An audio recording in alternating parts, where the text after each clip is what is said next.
اعوذ باللہ من الشیطان الرجیم بسم اللہ الرحمن الرحیم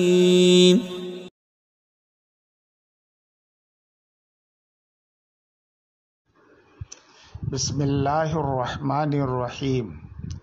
میں مجاہد حسین رضوی، استاذ دارالعلوم غریب نواز الہ آباد، درجہ رابعہ کے متعلمین سے مخاطب ہوں اور شرح جامی بحث اسم کا درس دینے جا رہا ہوں۔ اس سے پہلے آپ نے غیر منصرف کا حکم یہ پڑھا ہے کہ اس پر کسرہ نہیں آتا، تنوین نہیں آتی، لیکن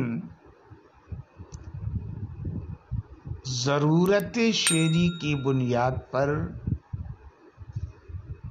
غیر منصرف پر اس کے حکم کے برخلاف کسرہ لانا، تنوین لانا یہ واجب ہو جاتا ہے، اور تناسب کی بنیاد پر کسرہ لانا یا تنوین لانا جائز ہو جاتا ہے۔ یہ بات آپ آج کے سبق میں پڑھیں گے، لیکن صاحب کافیہ کہتے ہیں وَيَجُوزُ صَرْفُهُ، اس میں غیر منصرف کو غیر منصرف کے حکم میں کر دینا جائز ہے، لیکن آگے بیان کریں گے کہ واجب بھی ہے۔ تو اب ایک لفظ یجوزو سے واجب اور جائز دونوں کیسے سمجھ میں آئے گا؟ جائز کا معنی تو یہ ہے کہ پڑھ بھی سکتے ہیں غیر منصرف کے حکم میں، اور نہیں بھی کر سکتے ہیں غیر منصرف کے حکم میں، اور واجب ہونے کا مطلب یہ ہے کہ غیر منصرف کو منصرف کے حکم میں کرنا ضروری ہے، کسرہ لانا یا تنوین لانا ضروری ہے۔ تو اب یجوزو کو جواز اور وجوب دونوں کے بیچ عام کرنے کے لیے شارح نے یجوزو کی شرح لا یمتنع سے کی، یعنی غیر منصرف کو منصرف میں حکم میں کرنا محال نہیں ہے۔ اب چاہے واجب ہو تب بھی محال نہیں ہے، اور جائز ہو تب بھی محال نہیں ہے۔ تو اب یجوزو بمعنی لا یمتنع کر دینے سے یہ جواز، وجوب اور جواز دونوں کے بیچ عام ہو گیا۔ اسی لیے کہتے ہیں سواء کان ضروریًا او غیر ضروریًا، خواہ غیر منصرف کو منصرف کے حکم میں کرنا ضروری ہو یا ضروری نہ ہو۔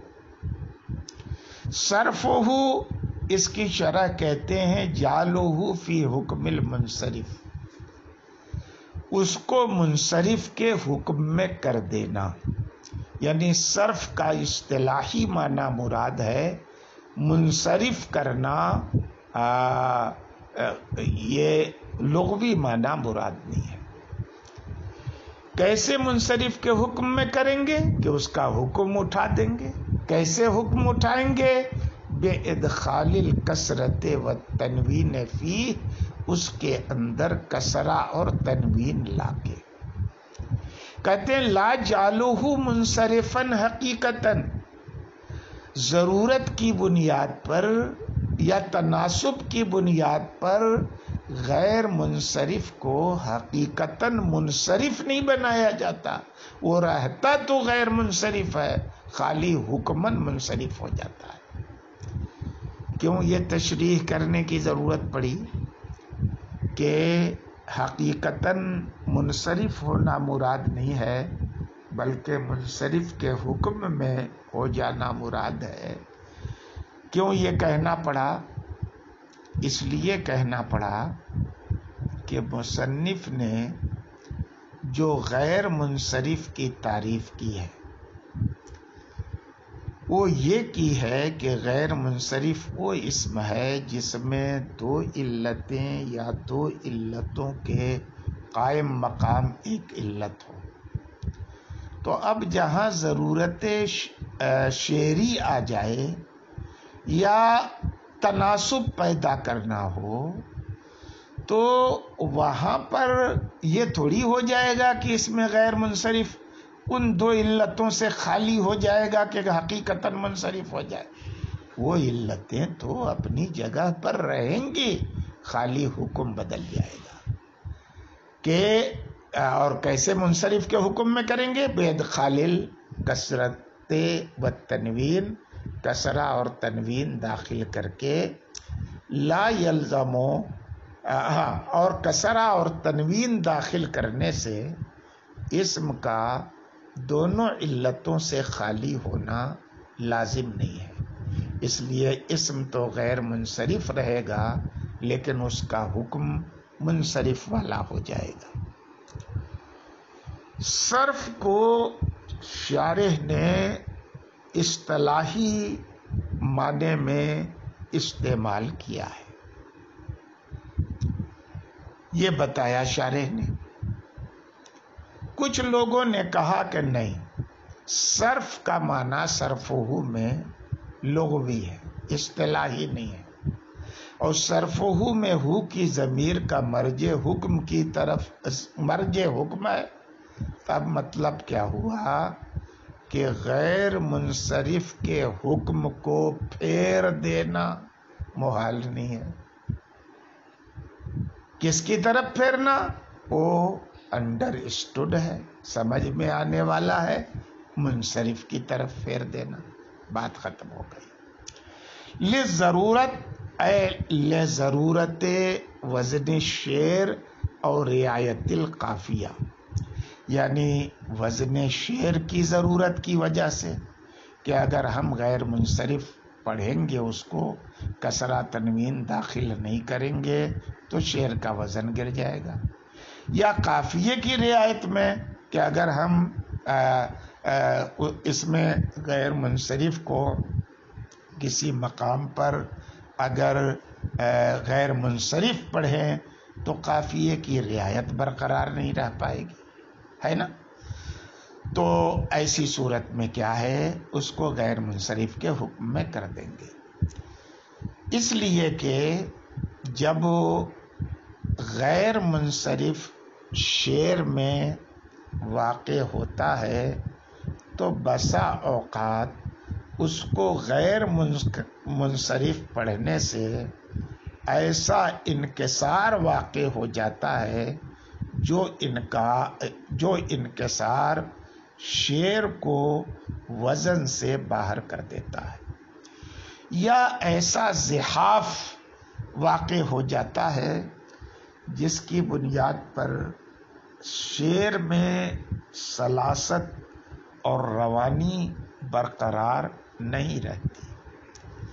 پہلے کی مثال کہ وزن گر جائے، جیسے شاعر کا قول ہے، اور یہاں شاعرہ جو ہیں سیدہ خاتون جنت فاطمہ زہرا رضی اللہ تعالی عنہا ہیں، جو حضور اکرم صلی اللہ علیہ وسلم کے وصال کے بعد مرثیہ کا شعر کہہ رہی ہیں اور کہتی ہیں صبت علیہ مصائب لو انہا صبت علی الایام سرن لیالیا، کہ میرے اوپر مصائب کی ایسی برسات ہوئی کہ اگر یہ برسات دنوں پر ہو جائے تو دن شدت غم سے رات ہو جائیں گے۔ اب یہاں پر مصائب چونکہ جمع منتہی الجموع ہے، اور آگے پڑھیں گے آپ کے جمع منتہی الجموع ایک ہی سبب ایسا ہے جو دو سبب کے قائم مقام ہے، اور اس بنیاد پر مصائب جمع منتہل جموع ہونے کی بنیاد پر غیر منصرف ہے، لیکن اگر آپ اسے غیر منصرف پڑھیں گے، تنوین داخل نہ کر کے مصائبوں پڑھیں گے تو شعر وزن سے باہر ہو جائے گا۔ اس لیے تنوین لانا اور تنوین لا کے مصائب کو منصرف کے حکم میں کرنا ضروری ہوا۔ ثانی یعنی وزن تو نہ گرے لیکن شعر کی روانی برقرار نہ رہے، تو جیسے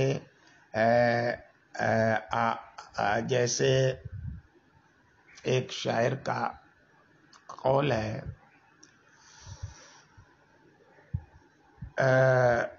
اعد ذکر نعمان لنا ان ذکرہ هو المسک اذا کررتہ یتودع۔ ہمارے لیے حضرت نعمان کا یعنی سیدنا امام اعظم نعمان ابن ثابت رضی اللہ تعالی عنہ کا تذکرہ بار بار دہراؤ، اس لیے کہ مشک کو جتنا رگڑا جاتا ہے اس کی خوشبو اتنی ہی زیادہ پھوٹتی ہے۔ یہ شعر سیدنا امام اعظم کی منقبت میں جو کہا گیا ہے، یہ سیدنا امام شافعی رحمۃ اللہ علیہ کی طرف منسوب ہے۔ اب یہاں پر اگر نعمان جو غیر منصرف ہے، علمیت اور الف نون زائدتان کی بنیاد پر اگر آپ اعد ذکر نعمانہ پڑھیں یعنی منصرف کے حکم میں کر کے اس پر کسرہ داخل نہ کریں تو شعر بھلے وزن سے باہر نہیں ہوگا، لیکن شعر میں جو سلاست اور روانی ہے وہ جو ہے ختم ہو جائے گی۔ تو کہتے ہیں فَإِنَّهُ لَوْ فُتِحَ نُونُ نعمان، اگر نعمان کے نون کو فتحہ دیا جائے بغیر تنوین کے تو وزن درست رہے گا، لیکن اس میں ایسا زحاف اور کمی پیدا ہو جائے گی جو شعر کو سلاست اور روانی سے نکال دے گی۔ کما یحکم بہ سلامت الطبع، جیسا کہ طبیعت کی سلامتی یعنی مذاق سلیم اس بات کا فیصلہ کرتا ہے۔ اب یہاں سے ایک اعتراض نقل کر رہے ہیں کہ اگر آپ کہیں کہ زحاف سے احتراز ضروری نہیں ہوتا بلکہ غیر ضروری ہوتا ہے، تو ایسی صورت میں للضرورت کے تحت آپ زحاف سے احتراز کو کیسے لا سکتے ہیں؟ تو ہم اس کا جواب دیں گے کہ ہمیں آپ کی یہ بات تسلیم نہیں کہ زحاف سے احتراز ضروری نہیں ہے، بلکہ واقعہ یہ ہے کہ بعض زحافات سے اگر احتراز ممکن ہو تو ضروری ہے اور ممکن نہ ہو تب ضروری نہیں ہے شعراء کے نزدیک۔ اب ایک آخری مثال ہے، ایک ایسی ضرورت جو واقع ہو قافیہ کی رعایت کی وجہ سے، ایسی صورت میں بھی غیر منصرف کو منصرف کے حکم میں کر دیتے ہیں، جیسا کہ شاعر کے قول میں سلام علی خیر الانام و سیدی حبیب الہ العالمین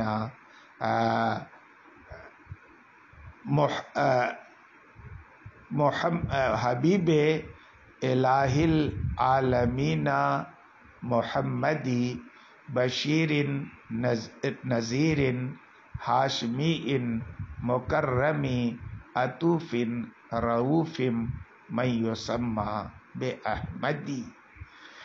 یہ کہتے ہیں کہ مخلوقات میں جو سب سے بہتر ہے اور جو سردار ہیں اور اللہ کے محبوب ہے، خوشخبری دینے والے ہیں، ڈرانے والے ہیں، ہاشمی ہیں، مکرم ہیں، نرمی کرنے والے ہیں، مہربانی کرنے والے ہیں، جن کا نام احمد ہے۔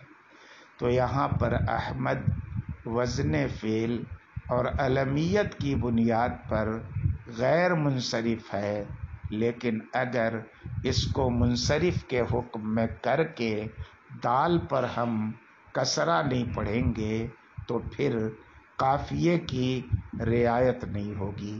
کہتے ہیں فَإِنَّهُ لَوْ قَالَ بِأَحْمَدَ بِالْفَتْحِ لَا يُخِلُّ بِالْوَزْنِ، اگر فتح کے ساتھ احمدہ پڑھا جائے تو وزن میں خلل نہیں ہوگا، لیکن قافیے میں خلل ہو جائے گا، کیونکہ حرف روی تمام ابیات میں دال مکسورہ ہے۔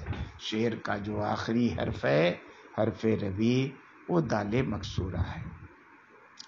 او للتناسب، یعنی کبھی کبھی غیر منصرف کو منصرف کے حکم میں تناسب کی بنیاد پر کر دیا جاتا ہے، یعنی بغل میں کوئی غیر منصرف ہو تو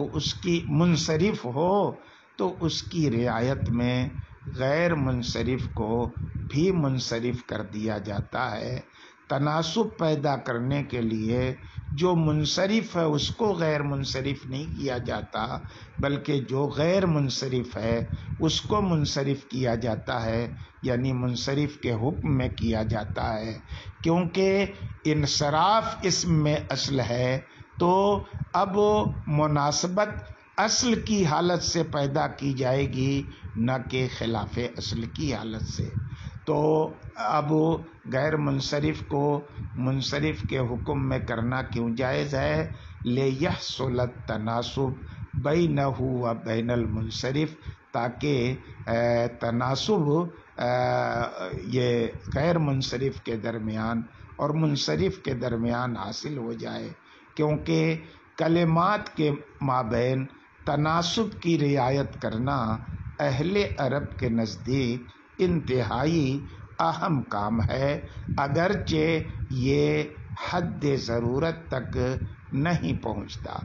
مثلا سلاسلم و اغلالا، سلاسلہ کو منصرف پڑھ کے اس منصرف کے مناسبت کی وجہ سے جو اس سے متصل ہے، اور وہ کیا ہے؟ اغلالا ہے۔ اب ایک سوال پیدا ہوا کہ یہاں پر مثال میں اس غیر منصرف کو پیش کرنا چاہیے تھا تناسب کی بنیاد پر جس کو منصرف کے حکم میں رکھا گیا ہے، تو صرف سلاسلن کہنا کافی تھا، لیکن سلاسلم و اغلالا دونوں مثال میں اس لیے پیش کر دیا تاکہ یہ پتہ چلے کہ اس میں وہ غیر منصرف کون ہے جس کو منصرف کے حکم میں کیا گیا ہے، اور وہ منصرف کون ہے جس کی سے مناسبت پیدا کرنے کے لیے غیر منصرف کو منصرف کے حکم میں کیا گیا ہے۔ تو اب سلاسلم و اغلالا یہ غیر منصرف اور اس منصرف کی مثال ہے جس کی وجہ سے، جس سے مناسبت کی وجہ سے غیر منصرف کو منصرف قرار دیا گیا ہے۔ آج کے سبق میں اتنا ہی، باقی کل انشاءاللہ تعالی۔